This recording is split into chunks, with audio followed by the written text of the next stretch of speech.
Hey guys, this is Watchalewknat, and today I got 2 reviews on S-Thunder grenade launchers.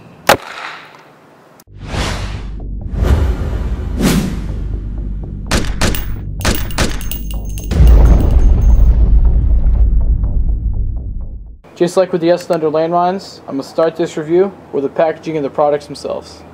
Anytime you buy an S-Thunder grenade launcher, your packaging is going to be exactly the same. It's going to say pistol grip launcher on the front, hence the M4 pistol grip that all these launchers will have. And it will say for M203 40mm gas powered grenades. That pretty much means it can use any brand. Especially the S-Thunder, but there's also brands like King Arms and the other grenades out there like ICS. All of them are compatible with this launcher if you just have the money for the launcher and already have the grenades themselves. As you see with the box itself though, it is just your standard cardboard box, nothing on the bottom, and just like the S-Thunder landmines, you will have the contact information on the sides. On the right side of the box, you'll see which package you got. In this case, I got the AGL SB02. And then on the side and on the top, you see the many different combinations you can get. The either full plastic original launcher that they first came out with, the full metal launcher with top rail, the long plastic launcher, the package deal with the plastic launcher with the foam ball and CO2 kit, the CO2 kit plastic launcher and just the original short shell, as you can tell by the small rubber stop right there, or the long launcher with a CO2 kit and a longer original grenade. Okay, that's enough for the packaging itself. Now onto the actual launchers itself here. As you see, I have the full plastic long barreled version here, as long as with the short barreled full metal version. But just to show you some of the standard components you will have on these launchers, one, the orange tip, which is basically a plastic ring held on by glue, not the best glue in the world, as in with my short launcher, it's already come off. I didn't drop the gun, I was actually just putting it in a pouch, and as you see, comes off fairly easy.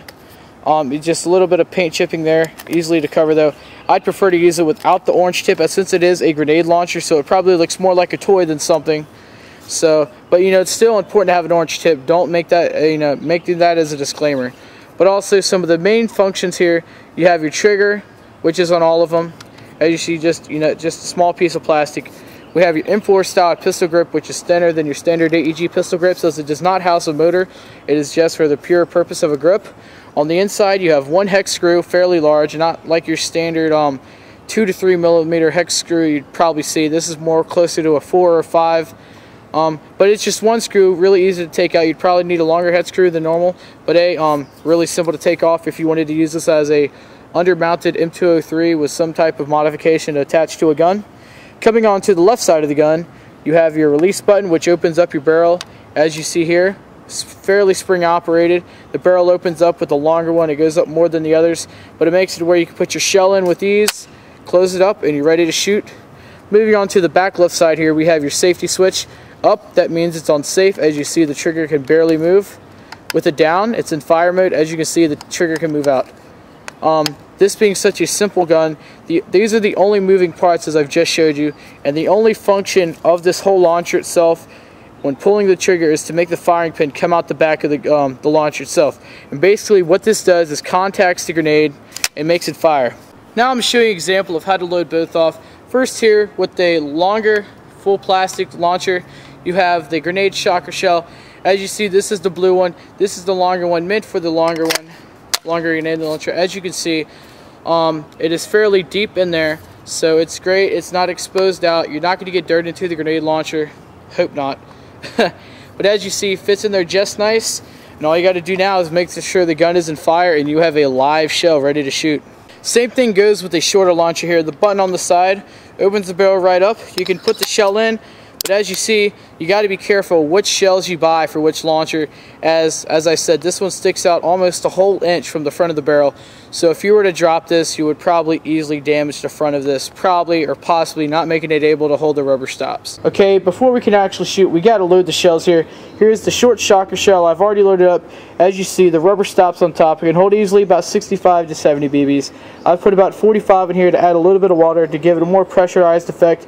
And as you see, the shell is ready to shoot when the button is flush with the top. That means it's been reset from when it's last shot. Easy way to do that is to get a pin or something smaller than the diameter of the hole and push that button all the way in. I'm not going to do it right now as it is charged.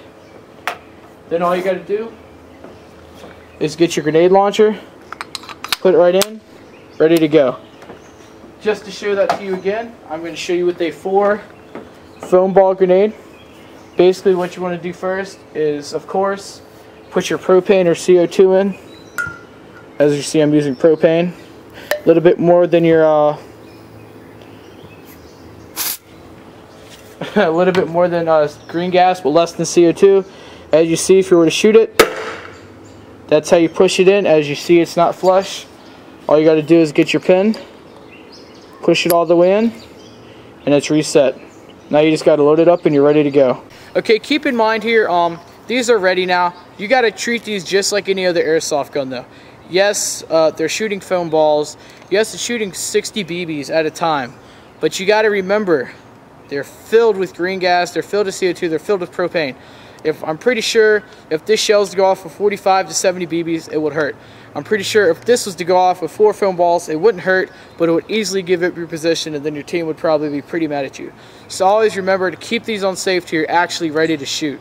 Okay, I'm going to shoot the foam ball launcher from this angle. That way I can probably get a pretty good slow-mo of me shooting them out, and then I'm going to look at the fence while shooting the BBs.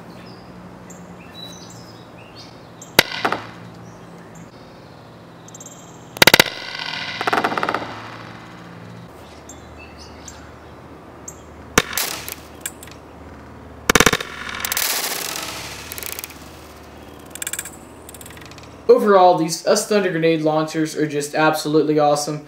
They can come in a short version here, as I have the full metal top rail version, which is great because with that top rail you have the option of putting optics if you do please, although this is not much of your long-range artillery type per se. But that also gives you the option of making it a undermount launcher, you know, because you can take off these pistol grips with ease with just one hex screw. And then you can probably find a double rail mount somewhere and be able to attach it right to the bottom of any RIS system. Or I'm sure a lot of y'all creative airsofters out there can actually find your own mount to do it yourself, as a couple other people have done with these launchers, using red dot mounts, ACOG mounts, etc. So that's really nice. The short version also comes in the composite version, like the long version I have here, but either of them do not have a top rail, unfortunately. As you can see, the longer grenade launcher is more flexible with grenades, as you can use any 40mm version, also including the 2 bigger S-Thunder shells, which are too big for the small launcher. But saying that, the small launcher is a whole lot easier for portability, as you can put this in an AK mag pouch or an EMT pouch of sorts, while the bigger one, you'd probably, for more portability, you'd probably have to put it in something like a dump pouch, which, you know, when it comes down to it, it's still really easier to carry than on the bottom of a gun. If you are looking to get an S-Thunder grenade launcher, they're pretty nicely ranged in price. Starting with the longer composite or plastic version, as a lot of people like to call it, these are going to go in your range from about $60 to $80 depending on where you're looking to buy it. As for the full metal shorter version with the top rail, you're probably going to be seeing more of the $80 to $105 price range. But at the same time, if you're looking for that shorter, more portable version, the original S-Thunder launcher comes in this size for as cheap as $45. In conclusion, I absolutely love these grenade launchers. I've never had any other M203 40mm multi-BB shooting anything in airsoft, and just the fact that I've got 2 different launchers, one that can shoot a shell that holds up to 80 BBs and one that can hold a shell that can shoot up to 60 BBs. You know, there's a lot of flexibility there. Depending on your mission, you can find the right launcher and the right grenades for your size. Okay, I hope this review has helped. Look forward in the future for my in-detail review on the 4 different type of grenades that S-Thunder has at this point, and also my demo test, my official demo test of both of these launchers shooting another famous person out there on YouTube. Okay, that's pretty much it. This is What You Looking At, and I'm out.